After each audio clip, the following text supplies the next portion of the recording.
Ladies and gentlemen, it gives me great pleasure to bring to you Season 1, Episode 11, What the Fuck?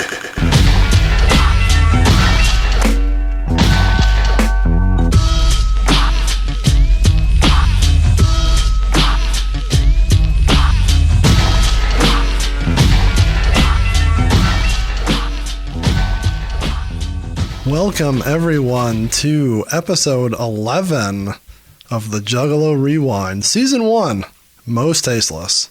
My name is Peter. I am here with Chris. Hey. Hey there, Good what's to be going back. on? Whew, this is A little hot. yes, this episode should be a little bit of a pick-me-up from last week's. I don't know. Nothing picks you up more, stands you up straight than... Anyways, let's get right down to it. I'm done already. I already want to vomit in my mouth. The taste is still bitter from last week, so we're gonna From the splash? From the sea splash? see now you're editing yourself. You didn't edit yourself last time, but now you're saying. That was the, like I said, unsanctioned blackout episode. All bets are off. Now we're back to our normal Catholic Right. boy selves. Episode 11, Juggalo Rewind. You can find us if you're looking for us at Juggalo RWD on the Twitter, on the Instagram, and probably on the Facebook if you're a over 40 boomer. Boomalo. Is that what we're calling them? Sounds good. Flows well. Right off the tongue. You can also email us at juggalorwd@gmail.com. Check out the website. That's juggalorewind.com. Find us on Apple, Spotify. Follow us, review us, leave a little 5-star ski wherever you listen to your podcast. Tell a friend. Share it. Whatever you're on. If you're a boomalo, as we said earlier, if you're on TikTok, any of them, give a little share ski. And, of course, give a review ski on Apple. Yes, a review on Apple, a retweet of the pinned tweet on Twitter, or the, the liking and tagging of a friend on Instagram. Yeah, Well, we got to share that Instagram one because it's buried deep. That's early on, so Yeah, if maybe- they're not looking, we keep saying every week we should probably share it once. Yeah, well, that's good. One time's enough. And then, as we mentioned last week, we have a new phone number. We have a voicemail. We should call it a hotline. Yeah, but a hotline Yeah, insinuates guess. that we're going to put something on there. That's true. It just, old school style. We could. Leave stuff on there? We could. Oh, that's fun. Probably not. Maybe. We say we Jumping will, ahead but- of ourselves. Yes. We have an idea for the end of the season with the old... there's lots of things that we want to do, but we I don't know what the sign language was, but I think it picked up on it now. Looked like you were dancing at first. If you want to give us a call, that number is 810-666. Put it right here, drop in a little maniacal, like thunder or something, like a little creepy noise when you say that. I picture when you put something on the website or on Instagram, like the 666 is going to be like flaming. The Yeah. rest is going to be normal, but like that's going to be a different color. Like old those GeoCity sites, like the Yeah. sparkly flames. It's going to be like a bad Esham flyer from 91. Yeah, every time you say it on here, when you hit the second or the third six, and he's like a lightning strike or like a maniacal. 810-666-1570. 666-1570.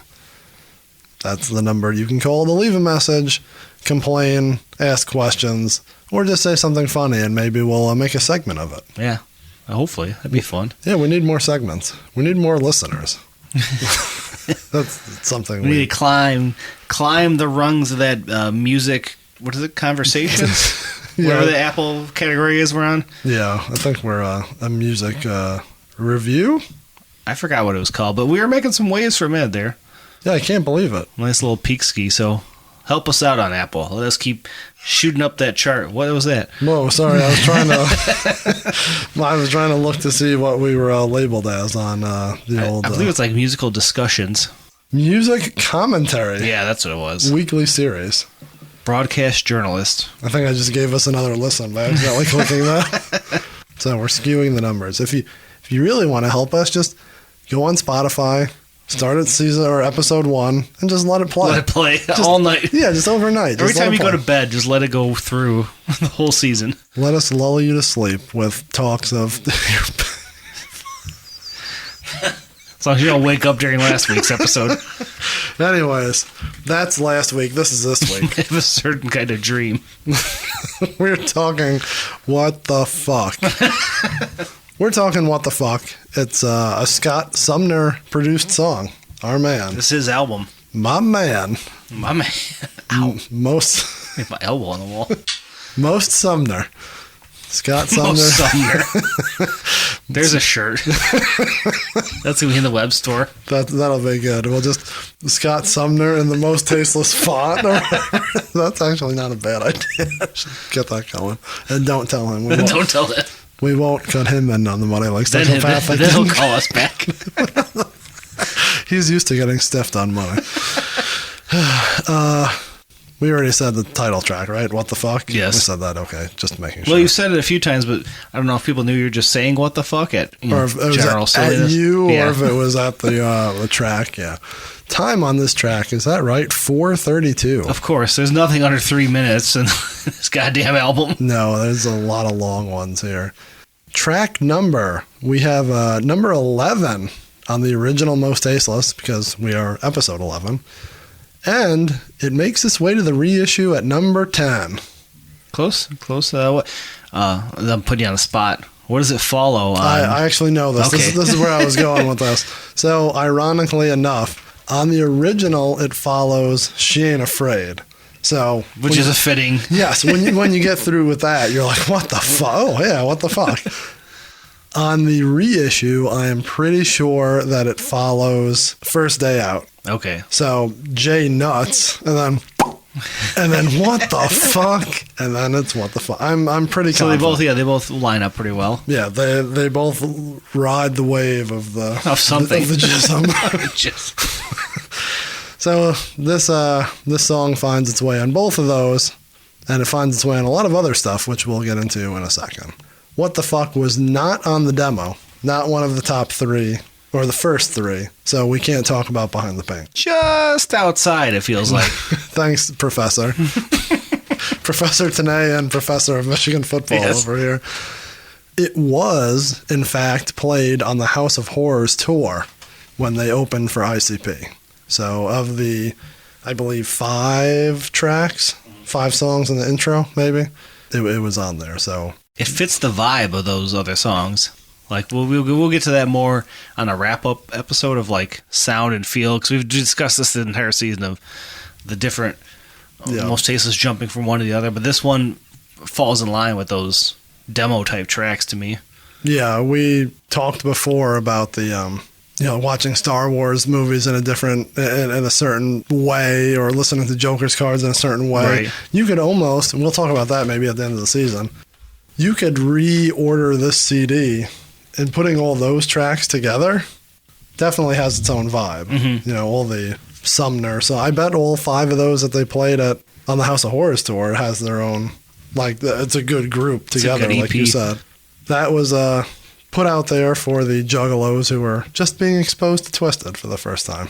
Is this a good time to tell my House of Horrors story? Have we talked about this, or should I don't we think save it? so. You've alluded to it, but I don't think we've gotten into it. I don't even know if you know this. I'll try to keep it brief. I don't know even who listening would know this story. Long story short, which never happens. Chris is kicking back with Sit back, enjoy, and listen to this. He's got Stone a- Cold style. he's got a high life. Very early on in the season, you asked me, did I ever see them in this era? Yeah. I don't have the date, but I did see them. I saw this tour in Toledo. And I distinctly remember seeing Twiztid. And I'm like, oh, yeah, this is cool. We knew who they were, blah, blah, blah. The part of the story that was more fucked up was that it was 4 of us. It was me, Tom, our buddy Tom, these 2 girls, Lindsay, not Lindsay like his ex-girlfriend Lindsay, like another Lindsay, and Lori. We went down there, went to the show. No, that can't be right. I'm already fucking it up. Because our buddy James was there too. I take that back. It wasn't Tom, it was James. Okay. Me, James, Lori, Lindsay. Went to the show in Toledo, then drove to Sandusky after the show for a party. And if you know me, in 1998 is the same as 2021. Not my scene. Like, I'm not drinking. I'm literally driving. I have no part in any of this. Hotel party, bunch of juggalos. Met Tom for the first time there. Okay, so that's where he ties in now. Yes. Cops raided the place. I feel like that's a reoccurring story with juggalos and hotels. Yes. I've seen this before. Guess who passed their breathalyzer? And guess who didn't? That would be me passing, and everyone else didn't. I still have the little plastic piece from the breathalyzer. I don't know if he gave it to me or if I'm like, can I have that? I don't know. Yeah, keepsake. I'm an asshole, even when I'm 17. Collected everything. James gets thrown in jail because he was underage drinking. I had to drive his car. So he's from Michigan. He's in Ohio jail? Yeah. I went to high school with him. Okay. And this was our first year out of high school. I had to drive his car home with the two girls. I also had to call his parents and tell them, hey, I'm sorry to inform you that your son is in the Sandusky, Ohio jail. Yes. And they were mad because it's like, I don't know. Probably, it's got to be like 2 in the morning, right? I mean, because if a show ends at 11, you get to Sandusky, it's an hour away. So, yeah, I'm sorry, your kid's in jail. You got to come get him. I'm driving your car home. I'm going to leave the keys in the mailbox and then take off. Yeah. Fast was forward. your car at their house then? Is that what it had to be, yeah. I don't see how else I would have done that. Yeah, they're going to hitchhike home. Yeah. Halfway back, driving on Route 2, if anyone's ever been to Cedar Point from Detroit, you take 2 to avoid the turnpike. It's been so long, I couldn't tell you. It was raining. 2 is flooded. Like, there's no tomorrow. Now, in retrospect, I know, because the cop told me. Fast forward, spoiler alert. When it floods and the wind is blowing in a certain direction, that's what floods it even more. Okay. So if it's like the wind is coming from like, I don't know, like the north. Nice Ohio tip for a Michigan person. Yes. It like floods in a certain way, so it fucks up every road. So 2 is blocked off. Cop stops us. He's like, you got to go around. So it's like, oh, you hit a puddle. You got to go like do like a zigzag around. Cop takes me in a way that I shouldn't have gone. Totaled James's car by driving it into like I say a puddle, but I mean the fucking or the water's like ruining the engine. Went in, just died. Had to climb out of the windows to get out of the car. The water was so deep. I got out, swum to the back. I remember James had like one of those new like Malenko hockey jerseys that he bought at the show. So I'm like, okay, I'm gonna grab this for him. And gotta get the good merch, right? Yeah, grab that. I remember also. Well, that's later on. So the 3 of us get picked up by the I don't know, ambulance or the fire department or whatever, and they drive us to the station. Yeah. Middle of the night, obviously, early in the morning. Yeah, at this point, it's going to be like 3 a.m. Yeah, way later than that, probably. And then I had to call James's parents again and say, well, on your way back from picking up your kid from jail, you got to pick up his car. Pick up his car because it's totaled. And I say totaled, but not like ruined. Yeah, not just wrecked, won't run. Yeah, it was in a fucking flooded 3 feet of water. I also remember the cop asked me, can we look in the trunk? And I'm like... Just don't look in the trunk. Stupid me was like, it's not my car. I don't know what the fuck he has in there, so I'd rather you not. I don't know if they ever did, but I wasn't trying to be an asshole kid, like to the cops. You're I'm smart just like, though. You knew your rights. Yeah, I'm like, this isn't my car. Like I don't know what's back there. There's a you don't want to get him in extra trouble when you don't have to. Yeah, I had to call my dad, and he had to come pick us up from Ohio. Sandusky's what, 3 hours? 4? No, 3 hours is. Cedar Point's probably 2 and change. 2, right? yeah, a little over 2. So yeah, I mean, it's a hike. It's enough. It's enough to have my dad Especially in the middle of the night. Picked us up the next morning, drove us all. I don't remember if he drove like the girls home and then backtracked and dropped me off at my car. Like, I don't remember, but needless to say, James never paid me back for towing that fucking car. He still owes me $70. Son of a bitch. But yeah, that was my House of Horrors story that I totaled James's car. James, now known as Jimmy Blings. That's his name. If you ever hear us talking about Jimmy Blings, that's... I don't know. I say, did I ever meet this guy? In passing somewhere, maybe? Probably not. So I went to high school with them. We were like literally the only two Juggalo kids in the school. We sat next to each other in psych class, I remember. That's what you need for being a Juggalo. That's true. He then became friends with like Tom and Rex and them, but that had to be like way before. Yeah, I met Tom and Rex late 2000s. Early, Yeah. I mean, mid 2000s, but it was, late in the run of.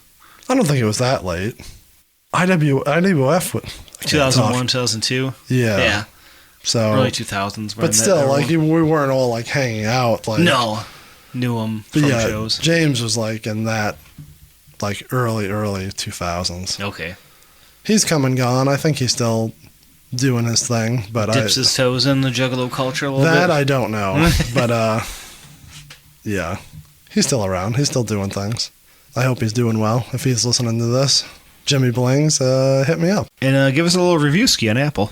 Yeah, I mean, give us a download. I mean, go back and listen to another smoke break, or the first smoke break, not another one. But yeah, don't skip that intro. Listen to that one too. The smoke breaks in a battle. It's about to pass the intro. They're neck and neck on. I always watch those two. Congratulations, Rex. You're about to pass the intro. It's not his fault. It's not.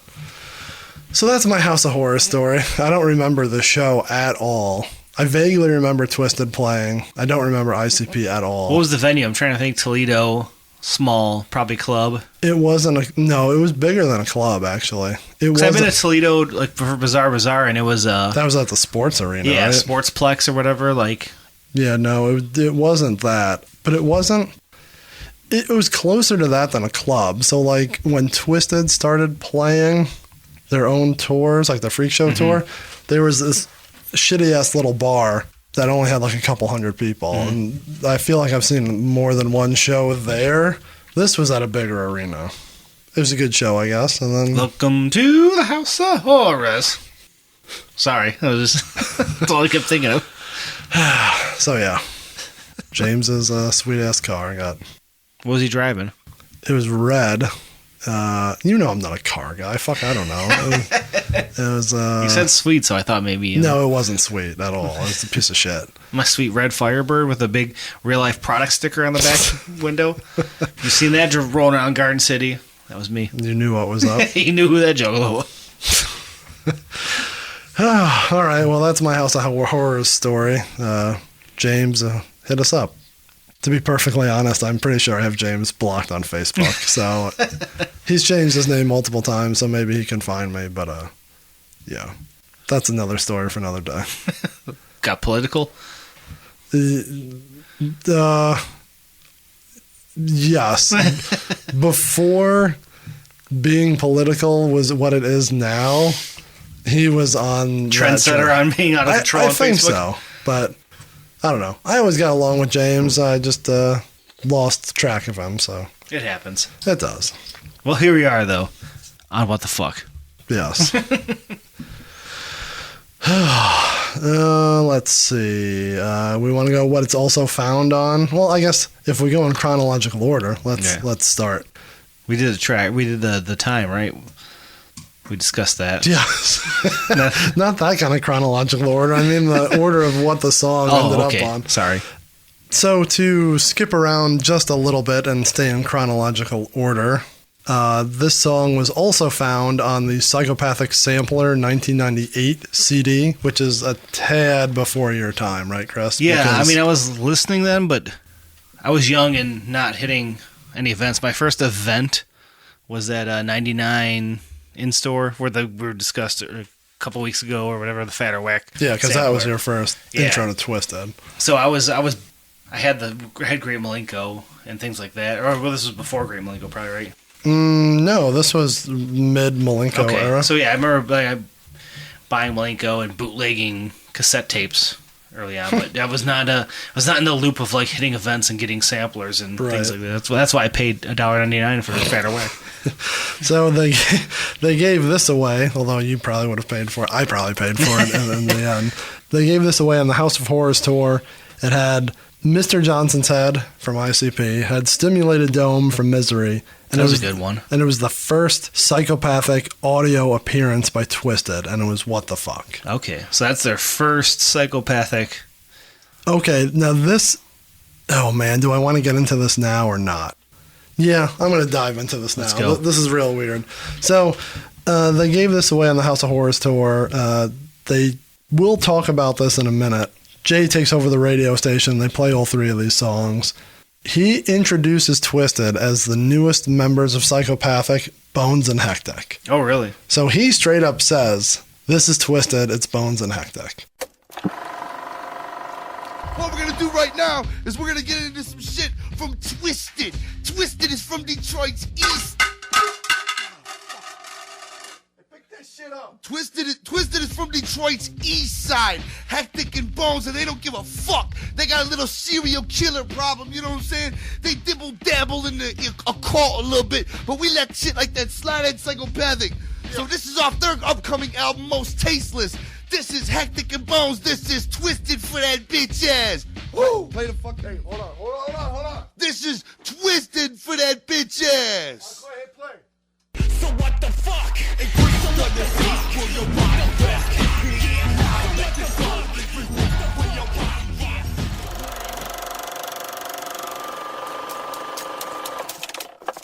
So they were called Twiztid, though. Yes. Bones and Hectic. Because we went back and forth on this of like ISI, Bones, Hectic, Twiztid. Like which came first? What was the So this is almost if we're going to start putting things in order of how they happened, right, of what we think. I mean, it's probably not not true, but who knows if they even remember anymore? No, probably not. They're Twiztid. They're still Bones and Hectic, and I think, which is hilarious. I haven't listened to it in forever on that CD. They definitely call themselves Madrox and Monoxide on the song. Right.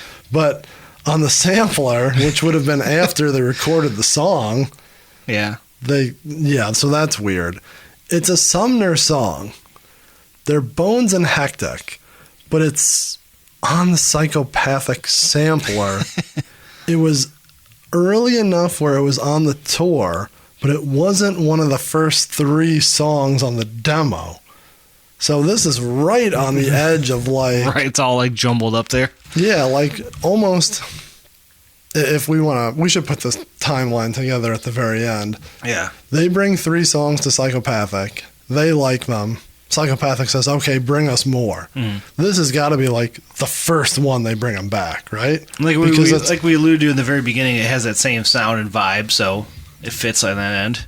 Whether they already had it recorded or that was the first one they recorded after that quote-unquote meeting, this is right on the line of like not being those 3, but one of the 5 that's on the tour. Right. And it's early enough to be Bones and Hectic, but it's still on the Psychopathic sampler. So again, we always debate, did they bring them demo versions? Did they use the exact version they had already? So yeah, like when Jay recorded his parts, was the song a little bit different, and then they plugged in the final version, which their names are different. And what are you talking about?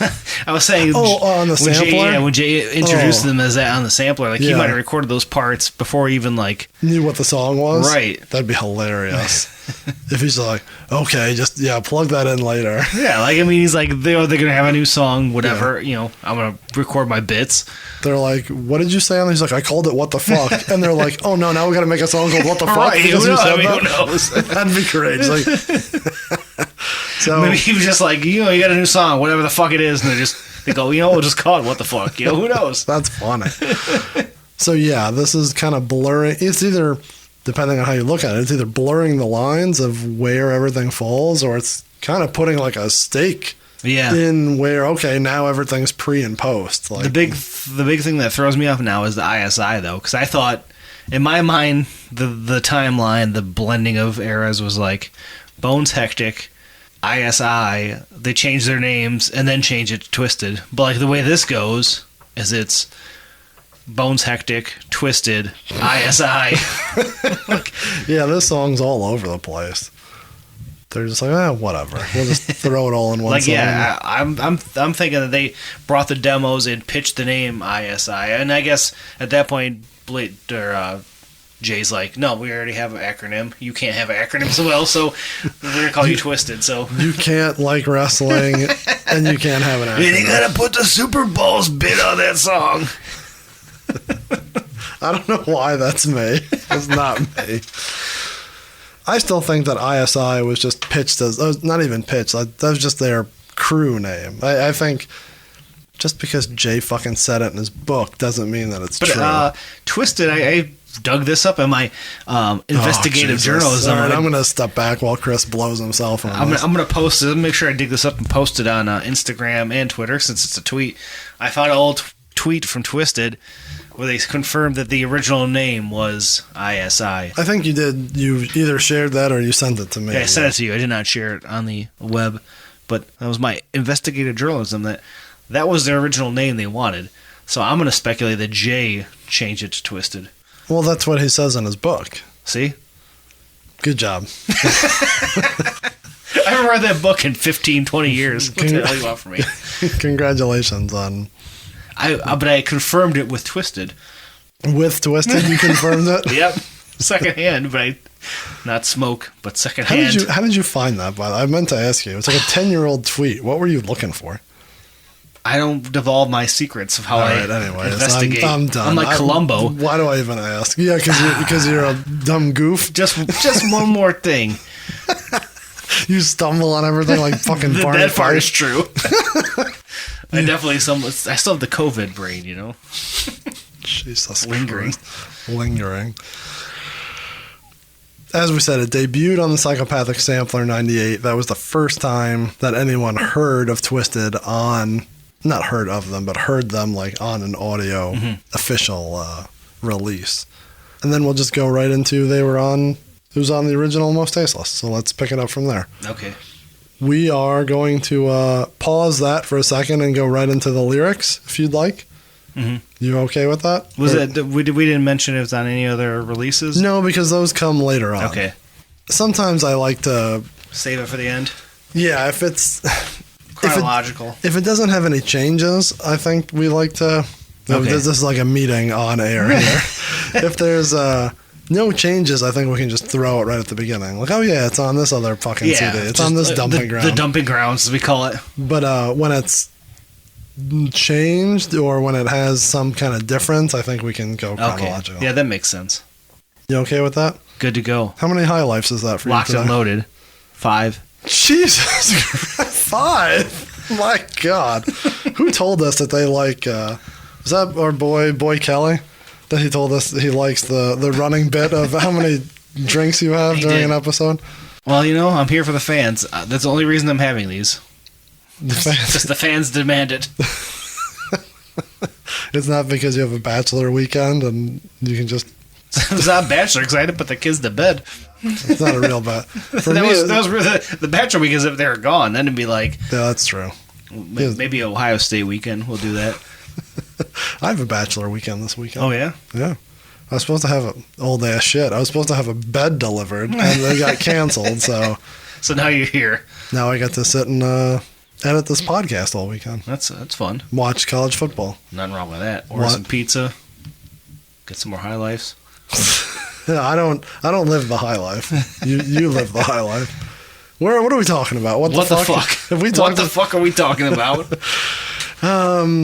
lyrics? Let's just get right into the lyrics. Let's get to the sweet ass intro that's on the original. It's the last Halloween for that lousy factory of his. Some pretty wild shit going on in there. I heard rumors. Like what? What'd you hear? This year, I'm gonna get me about a case and a half of Molotov Cocktails. Burn that son of a bitch right down. Last Halloween for them.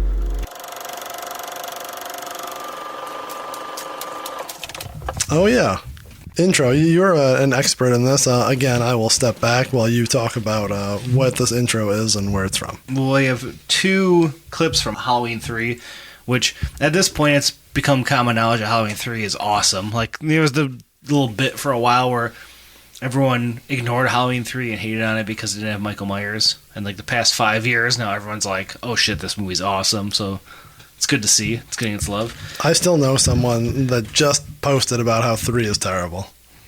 I don't want them listening to this podcast. I believe he is a listener of this podcast. I'm kicking him out. It's my second favorite Halloween movie. What's your first? The original. I mean, the original is a top 3 movie of in my all time. It's up there with Goodfellas. I was going to say Goodfellas and Casino. Goodfellas is 1. Halloween's 2. Lebowski's probably 3. Oh my god. Anyways, number 2 in the entire franchise, Halloween 3.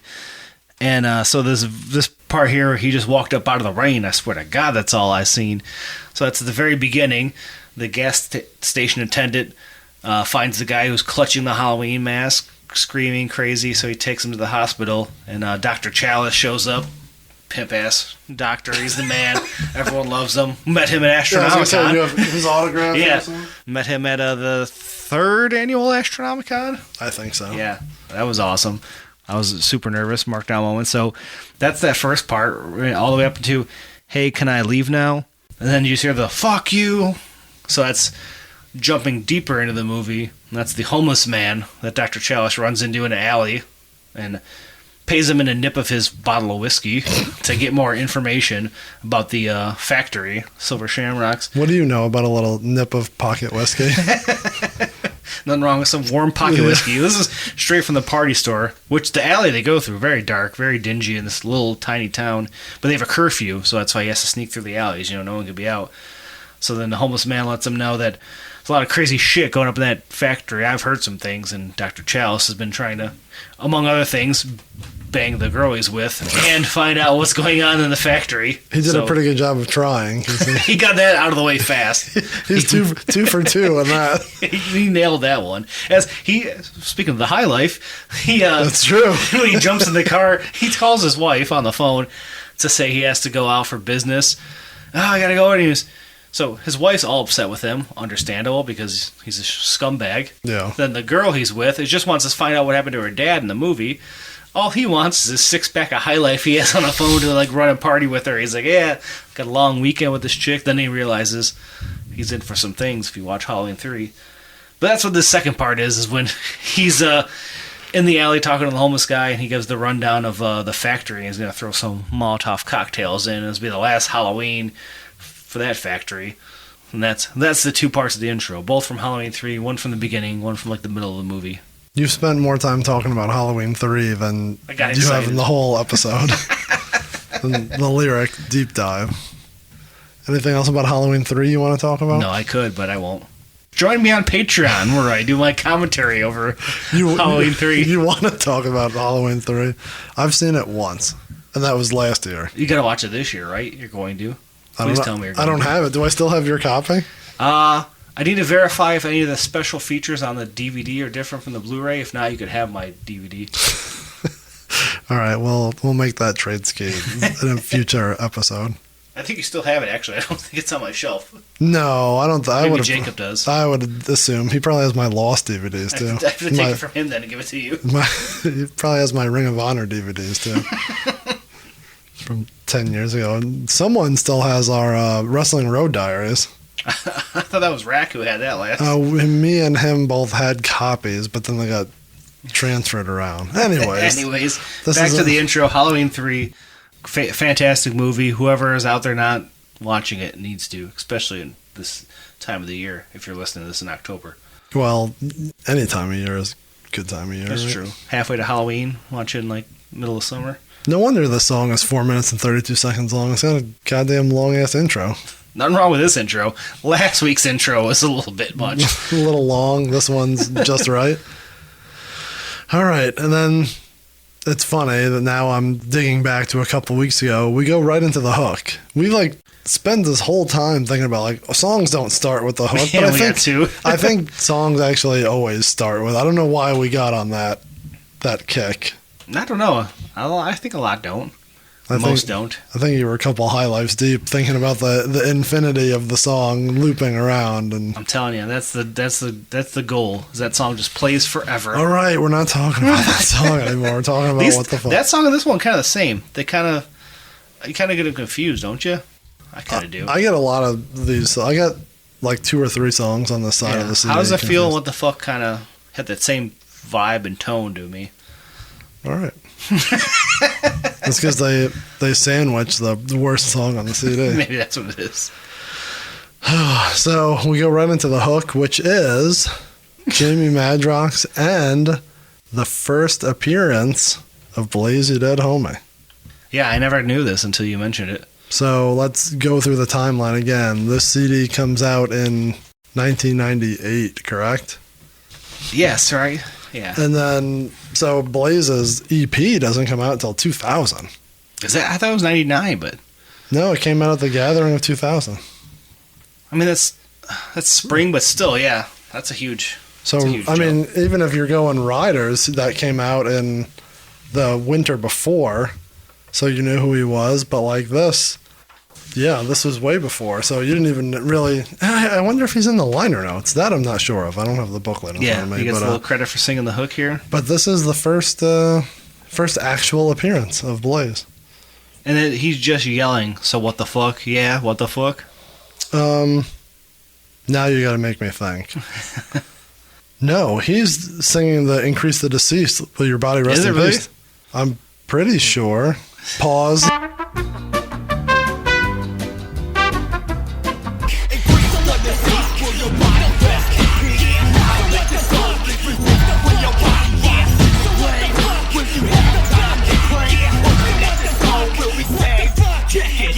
We didn't prove Chris wrong. We just took a little break and listened to the track because nice little aside. I guess I never really picked up on it. For whatever reason, my brain was still registering just Madrox through both. But yeah, it's clear once you sit and listen to it.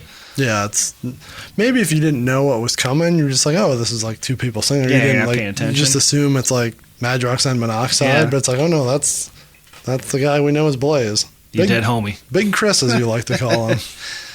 Is it ironic that I was thinking about this if we ever did a sports podcast with Blaze, that he's Big Chris, and in high school you were Blaze Chris because you had a Blaze hoodie. So I forgot I was called Blaze. It'd be very confusing of who was who. I did. We had 80s week or 80s day at school, and I definitely dressed up just as Blaze. That's sweet. Like how dress up as Blaze? Like, I think it was Raiders jerseys, khakis, Chucks, the clock around my neck with like the little bullet hole like in nice. it.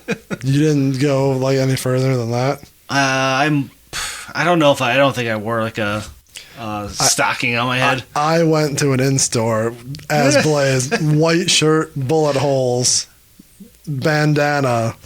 Yeah, I had the bandana. I didn't have the... I had the pantyhose. I imagine I couldn't wear that in school, though. Probably not. I don't know. Garden City High, you probably could have gotten away with that shit. Anyways, that's us being marks for Blaze. Yeah, that's something we haven't really discussed on here is our markdom for Blaze. Yeah, well, there we go. We just dumped it all in one episode. So yeah, him and Madrox do the hook, which I think is kind of sweet, them overlaying each other. And I think it's all right on the album, but like live doesn't work at all to me. Yeah, I don't have any proof of this, but I'm sure they've had a version live where Blaze was with them, and maybe it would be cooler if he like... It's just cool to see, but like it doesn't translate as a hook to like get the crowd live. Like you're just saying, so what the fuck, like it doesn't... Yeah, sometimes, I guess that's a hip-hop thing, but Twiztid does it all the time. Like, they know the hook doesn't work, so they turn it into like... They say what the fuck, and like it makes the crowd say it, or they alter it enough where it's a live. But I don't think they don't do that with this one. At least we were watching that little bit of footage. Just say what the... Yeah, but you should have been like, so I say what the... fuck. I guess you can't really do it with this one, but... Not like that, but yeah, I think they do that. There's something new, yeah. It feels like it needs something more. They do that with other songs. I can't think of one off the top of my head, but they're good about... You know, say die, motherfucker, die, and the whole crowd says it back to him. Thank you. Okay. First verse. After that, we go to Mr. Jamie Madrox. We're going to dive into everything that he's talking about here. As I think you've already talked about, he definitely mentions Superstars Incorporated, which we're assuming that he's insinuating ISI, right? Right. Well, he also says labelless infamous, so. Yeah, just drops in there. Yeah, so we've talked about that ad nauseum earlier and then in this episode too, so we can not dive into that. Something that he gets into that I think is, I don't want to say controversial. That's not the word I'm looking for, but not to bring up old things, but me and Monoxide Child, we had to migrate like ducks in the winter. We sinners with the halos left the company in the dust for lack of payroll. Now we're stable. So I think that is in reference to those two leaving. Right. And maybe not as much of a diss to ROC, but definitely a diss to Walt, who was the money man of their record label. Yeah, that's what I took it as. It is. And just they're migrating like the ducks in Tony Soprano's pool. They're just leaving for the winter. Right. Yeah. That's definitely a nice way of saying that we had to leave. I also even thought of like looking at that and then going back to that intro where they take that line from Halloween 3 where he says the last Halloween for them. Like, is that like him? They're using that as a reference, like that's the last Halloween for like season. That was the last season HOK, of the pumpkin. yeah, because I mean that was their thing, was all the pumpkin, the Halloween gimmicks. So who knows? Maybe I'm thinking too deep on that, but that sample in the second half made me think of like that dovetails into this diss to. I mean, what was the old label called? Latinum. Yeah, Latinum Records. I mean, his first line. Okay, I'm going to skip ahead. I'm sure we'll come back to this. Fuck everybody that ain't down with us. I mean, that's the everlasting line of the song, right? Yeah. Like, if you had to pick something from the song that lasts the test Jumps of time. out. Yeah. He's real good. What was it? Secondhand Smoke? Where it's just the first line is the banger. Kicks off, yeah. Yeah. Like, he always hits you with some intense in that first part there. Which, probably good in that era because they needed bangers. You know, they needed to catch you right from the rip. And if I'm thinking of a line from this song, I'm sure we'll figure out another one, but that's it. Oh, yeah. This, I don't know. I think his whole verse here, again, not saying it's a diss, but it's definitely a... Oh, we talked in the last episode about how there's a difference between, and we mentioned it in other episodes, the fucking song, which we've talked about enough. We talk about like the angry / violent, whatever, just like, hey, words to be words. This is a little more structured than that, but it's not a diss, and it's not violence for the sake of violence, but it's definitely a story of like, if you're not with us, you're against us. I feel both versions. And again, maybe that borderline's being a diss, but I think it's very like, if you're not, you're either on our team or you're not. And if you're not, then blah, blah, blah. And he goes into all of his stuff. Mm-hmm. Yeah, I don't know. The song in general to me is just kind of like of the early ones. We talked about Secondhand Smoke and Diamond for Die, where it's just, it's just a song hitting their points of things, like a lot of horror things, and but yeah, this first chunk, a diss, more so them as actual people as opposed to like the characters. Like Murder definitely is a story told of the characters, yeah. Where this one's just like them spitting off random things and like I said, mentioning the things that they're into, horror movies, calling out their old label, things like that. I don't know. I understand what you're saying, and I don't want to like repeat myself or whatever. I'm just, I think it's like that, but it's a little more structured than just like in those couple early songs. There's like no two lines like told a story, but I think this it's cohesive all the way through. Yeah, it sounds like they're talking to someone as opposed to just rattling off lines. Yeah, lots of horror movie references in here, if not straight up. Definitely veiled if you understand what he's talking about. If we're just going through, he mentions The Exorcist, right? Mm-hmm. It's not I was going to say a wrestling reference. Jesus. It's not it's a, what's my word I'm looking for? not a movie reference, but just saying he's bleach white like Mr. Clorox. Like, there's no Mr. Clorox. He's just saying he's white like bleach, right? Right. Got that ghoul face. Which is kind of weird because this was before they were like painting their face white. They were just, I don't know. Yeah. Doesn't necessarily mean like a physical whatever. It's just kind of a, like you said, ghoulish. Mm-hmm. He has the Cenobite living at night line. He has not really any specific movie, but devil with no horns, pitchforks, or shovels. Right. And I had to look this up because don't know if I've ever seen it. Pinhead is a Cenobite, right? Mm-hmm. Like, and then do I understand that the people that they capture, they like chain up? I read that. Torture people, them. yeah. So that's like a whole 2 lines there, leaving the competition tangled in chains. Yeah. Are they afraid of sunlight? Is that a I Pinhead think so. thing? I haven't watched those in a while, but they're like they're from like a dimension between hell and earth, I believe. Jesus Christ, you've lost me already. The first 2 Hellraisers are fantastic. You need to throw those in your rotation to watch. But yeah. Like, are they vampire-like in the fact that they're not like in the sun? I know they're not vampires, but demon entity things that come to Earth. All right. That's where we need Steve-O, friend of the pod, to give us the full rundown. He knows for sure, but that'd be funny if we just dropped in lines about horror movie references from him. Clearing it up. Like I said, I watched Hellraiser, the first one, last year, I believe, for Halloween, but I haven't watched any like the full. I mean, they have too many movies. There's a bunch. That seems like one of those series. There's a bunch of bad, like later ones, but yeah, the ones that are good are really good, and the story's pretty cool. But, anyways, that's anytime they reference any of that stuff in there, especially when I was listening to it at the time, like Mark Out Kid of like, oh, this is sweet and creepy. Things that I marked out for, we skipped over a little bit. Big hurt like Mr. Thomas, but I don't be claiming White Sox. So if anyone doesn't know, that's in reference to Frank Thomas, who played for the Chicago White Sox late 80s and through the 90s. Which I'm glad he says he likes to take his nickname. He likes to call himself Big Hurt, but he doesn't claim the White Sox. He at least acknowledges that fuck the White Sox. We're Tigers fans here. I like how you read into that just from one line. That's what I took. I was like, I ain't claiming the White Sox, though, because, fuck Chicago.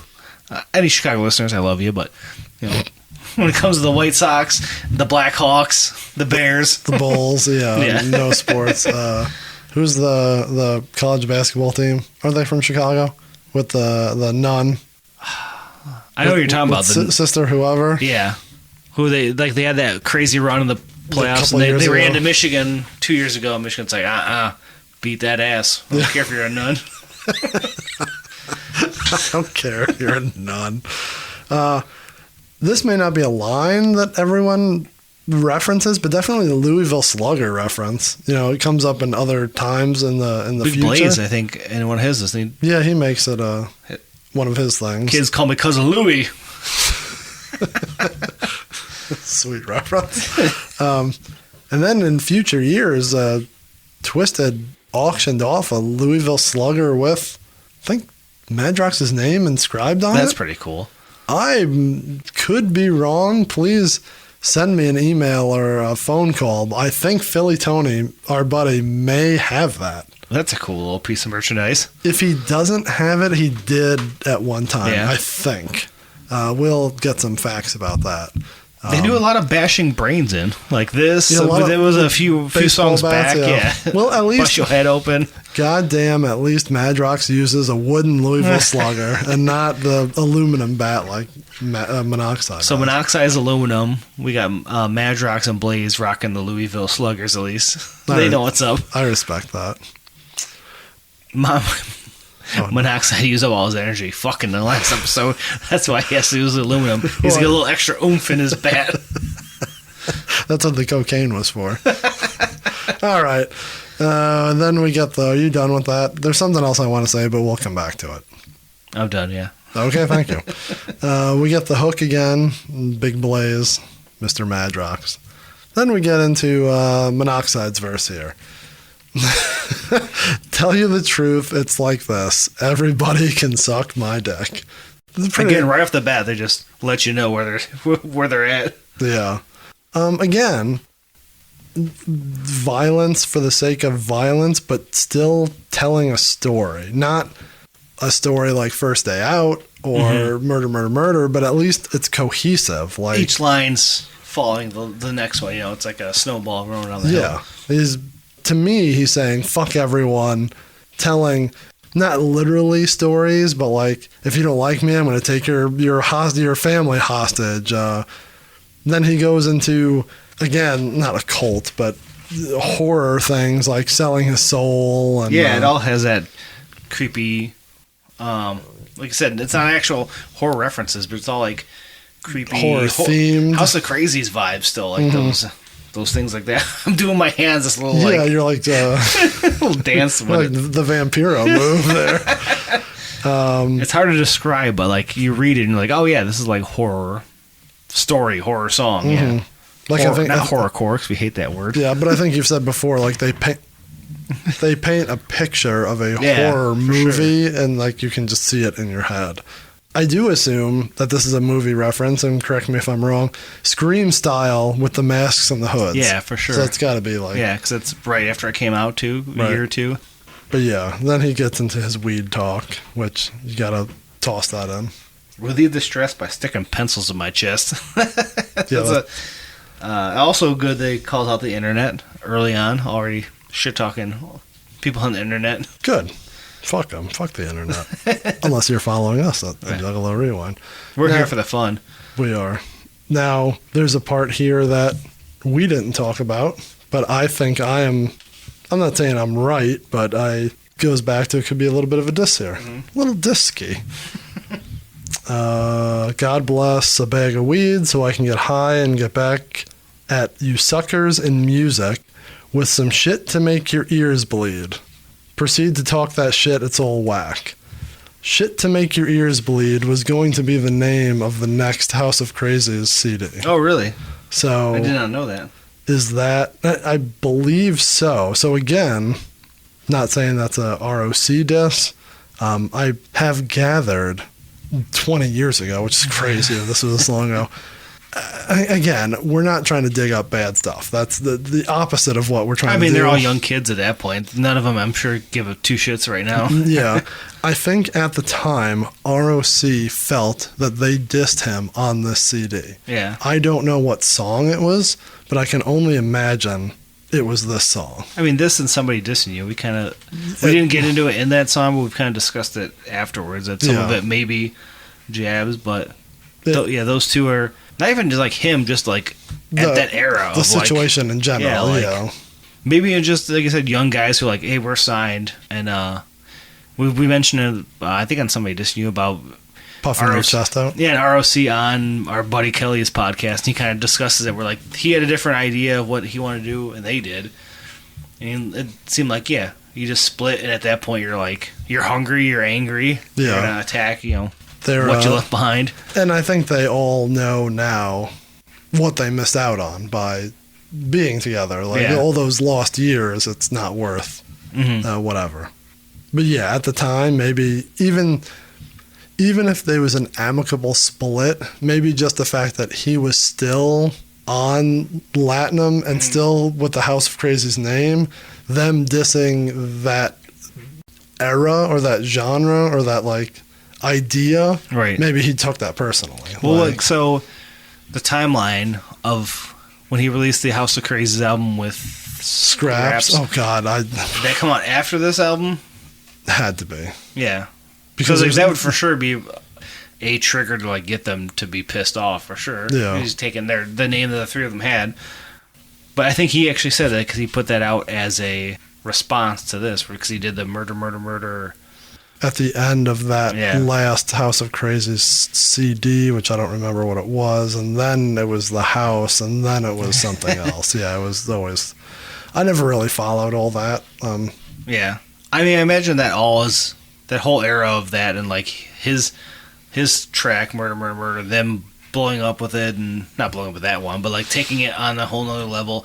I imagine all that kind of is it's all stewing in the pot during this era. So I imagine that's a lot to do with it. Yeah, and if I'm wrong, please correct me. But I always thought "Shit to Make Your Ears Bleed" was their next CD. That sounds like an album title for sure. It's sweet. I believe, and there's an interview, this was like an early part of the internet that he did, talking about how they recorded 2 or 3 songs for that, and one of them already made it. I wouldn't say already. One of them they took and put on Mostasteless. So really? Who knows which one that is, but Maybe it's parts of this, since he calls it out, you know?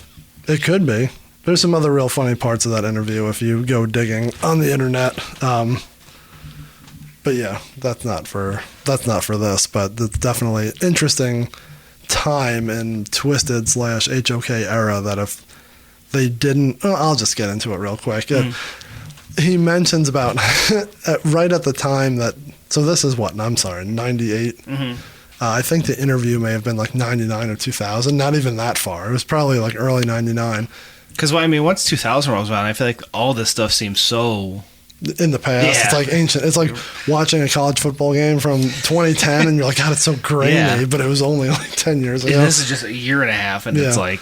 It just seems like once that Hallowicked is in 99, where Hallowicked 2000 had that box set. Correct. And they put out Freak Show and like it seemed like that was like the point where it's like it jumped to a whole nother level and like all this old stuff was so like in the past. So I'm sorry. The point I was trying to I'm make. sorry. I was just saying like in That's my okay. mind like this stuff Eras, jumped way ahead. much like wrestling, eras quickly like Yeah. change. In this interview, I think the guy asked ROC like, so. You know, you guys are friends with this Eminem guy, and he like just signed to Aftermath, and it's like, what? Like, I can't. This all happened before Eminem blew up. Yeah. And he just talked about how he was in the studio with them when they were recording, and he liked one of the songs on Head Trauma, and he like picked up on some stuff, and he hopes he does well. And they wanted to do a song with him for the Shit to Make Your Ears Could bleed. you imagine? And yeah, it's like, what would have happened? Yeah. Like, if they would have stayed, would he have jumped on that CD? Would he have then blown up and people would have gone back and looked at that? They would have been part of D12. Like, it's just, I don't know. You never know what would happen. Yeah. But I think Different timelines, what it would look like. it's always kind of insinuated that those guys all knew each other. And Right. maybe he even took some parts from them or learned some Yeah. of his spookiness. For but sure. He never, like... I mean, he mentioned he's a mixture of, what's he say, like Ozzy, Esham, and something else. Yeah, but, Marilyn Manson, Yeah. maybe.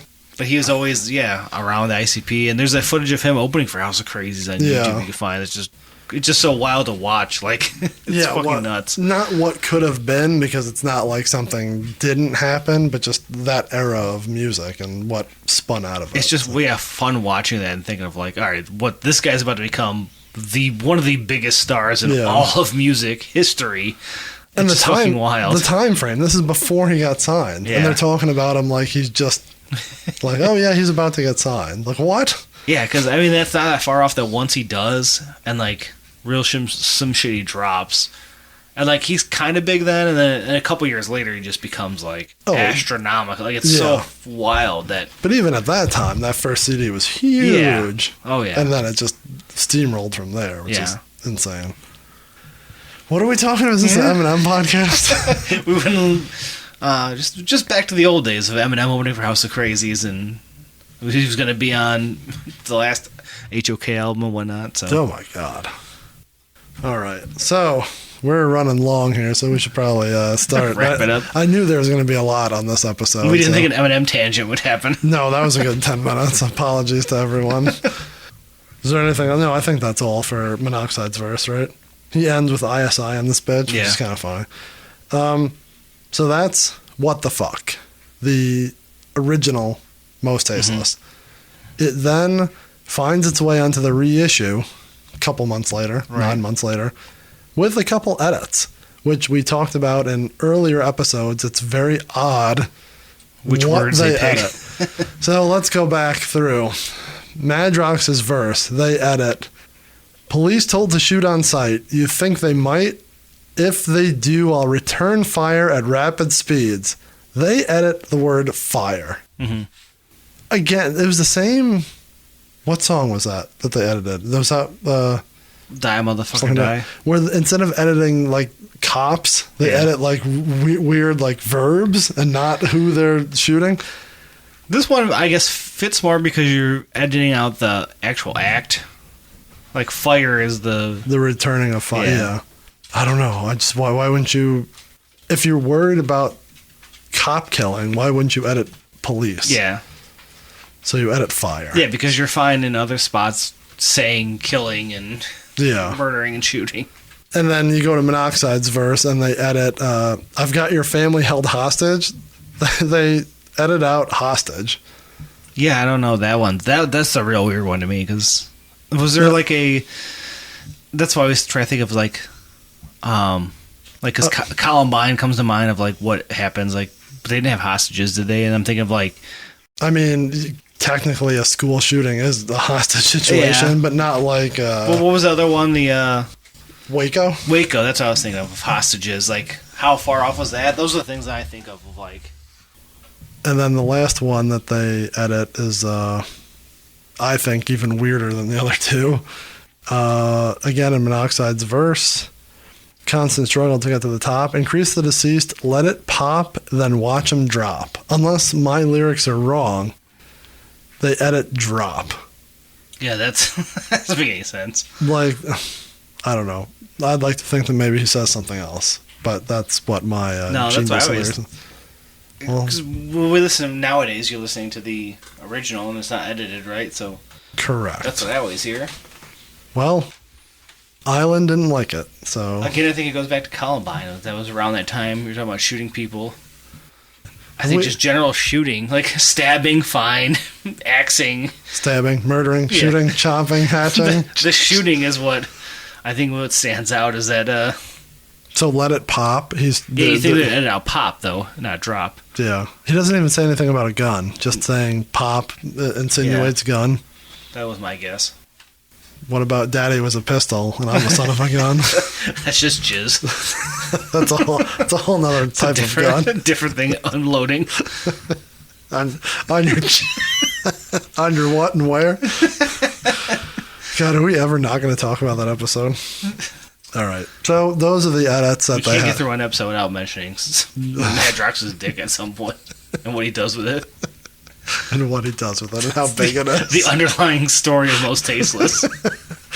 Anyways, so that was the edits on the reissue of Most Tasteless.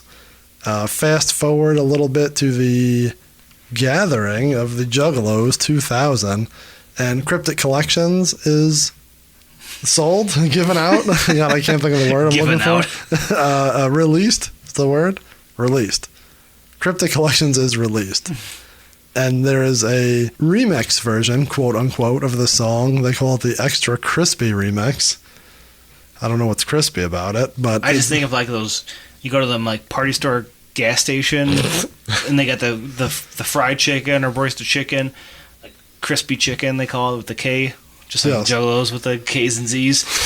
And it's very good. That's what I think of when I hear it, and I get upset because I'm not eating chicken. So that's why I don't like the song. That's the biggest non sequitur ever. I thought you... Okay. We're to believe that this is just the original cut of it, right? Much like I think we had one earlier in the season. It was probably the quote-unquote demo version of it. They brought it to the studio, then they redid the beat, maybe even recorded it. But it's... The only difference is that I notice it's a tad bit slower. And I feel like it's a lot louder. Like it's not mixed well. Yeah, correct. The beat is different, clearly. Madrox does both parts of the hook. I think it's a little slower, and it's not edited, obviously. Yeah, it feels very like sloppy sound. Not sloppy, but just like there's just the beat is overwhelming. Yeah, just like raw and original. It drowns you out. You think they might? If they do, I'll return fire at rapid speed. So them bitches a trick. I got up my sleeve, increase the disease. When your body rests in peace, let the soldiers release. When your body rests in the way, when you have fun praying, let the soldiers be saved. We're telling you the truth. It's like this. Everybody can suck my dick. that's the crispiness to it, but it's a good way to like try to sell it. Oh, it's extra crispy. No, it's just like extra shitty. We didn't clean this thing up. Here. Yeah. Again, we've talked about it. It's interesting to hear. It's here, cool. Yeah, cool. But it's not like this is better. I don't think. The thing is, they threw it on there, and when you hear it, like, oh, it's a remix. It's like a different version. No, it's just the demo. Which nowadays everyone puts out the compilations and like, oh, here's all the different demos and versions. Where back then it was like, we're gonna call this a different remix. Yeah, to call an original a remix is not exact when it's going in reverse. All right, so those are all the versions. That's where it was found on. We've talked about the history. We've done all that. Now, unless you have anything else, we can get into everlasting Juggalo culture. I think we've kind of touched on that as we went through, didn't we? So they both kind of start super hot in both verses. I think the fuck everybody that ain't down with us is the hands down, if not, I mean, the number one on this song. And maybe top 2 or 3 of this CD of like, high. I'm not saying like my favorite line, but like that stands out though. Yeah, that people are just like, that is their tagline. If you had a, you know, to encapsulate Twiztid in this era in one sentence, I think that's it right there.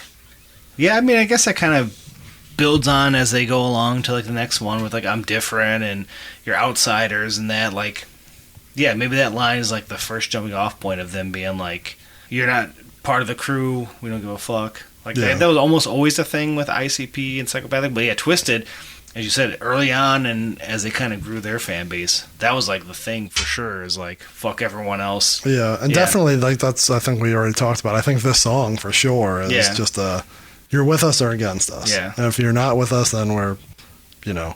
Yeah, it's a good point. I didn't think of it that way, but this is like the first instance of them being that. That's what I said an hour ago, and you said I was wrong. Goddamn, pal. Good thing I'm selling people one at a time. Hopefully I'm selling you at home on my ideas. I had to go through all the lyrics to like let it sink in and feel it. That's what we do here. We go through the lyrics and let it sink in. So yeah, I think that's like the one of the lines, or the line. Yeah, I'd agree. I don't know. The hook throws me off in this one. Like, it doesn't. That's what kind of throws a wedge in the album. Like, I like both their verses. You don't like the hook? No, the hook to me, it just doesn't. The hook to me needs to like too busy. Yeah, it needs to like be the thing that chugs along the song. You know, chug along in my seat. It's like helps move it along, and like it feels very clunky. The hook. Kind of. I can see that. It's maybe it should have been one or the other, not both guys singing over top of each other. Not even that. It's just the beat of it. So what the fuck? Yeah, like that's all you're saying. I don't know. It just appears like it's jagged to me. But I like the song. If that wasn't the name of the song and they didn't have to do it, like you said before, that'd be a good live part. But if they just did the Blaze part as the hook, on the album, maybe that'd be a little yeah, because those parts are like, those sound cool. Yeah, I don't know. Those are all, we didn't really talk about it, but we wouldn't say supernatural, but definitely talking about killing you and spookiness. Yeah, Blaze dipping his toe in the spooky. It's kind of hard to, this beat, like, is cool, but it's very, the way the beat hits is kind of hard to, like, get a hook, like a singy hook or something that's catchy, you know? Right. It's like, everything's like gunshots. Favorite part of every episode is when Chris reenacts the beat. I try to take what's in my brain when I'm hearing it and give it to you on the microphone. How does that work out? Not good. All right, we're ranking the song on the album. Where do you put What the Fuck? Top of mind right now, I'm going to say like middle, upper middle. Upper middle. Maybe right in the middle. It might be like the very like divider the line. Tipping point. Listening to it recently, it's in my top half, I think. Yeah. It's I think it's pretty strong. I don't know why. That's how I felt with How Does It Feel, which I said these two kind of like blend together, but when I went back and listened to How Does It Feel, like diving in, I'm like, man, this one hits hard. I love it. This one, not as much. It's good. It's just, I think the hook is what throws me off. It feels weird. And I think I can speak for you in saying this version's better than the extra crispy remix. Okay, just making sure. It's got a big blaze on it. That's why. I mean, yeah, it's a hard not to knock that. If it's only middle of the song, I'm assuming it's not like your historic top 20 Twiztid songs of all time. No, I think borderline at that point. Yeah, I think if I had to, like we said, make the CDR for someone, there's a lot of the new albums. You kind of don't. I feel like I don't listen to them as much, but once in a while there'll be songs that really stand out. So I think there's a lot of newer songs that, like, if I went and did that experiment, they would jump out way more than this. Than this one. Yeah, for me, I think it'd be real close, but yeah, it may not make the cut. But it's there.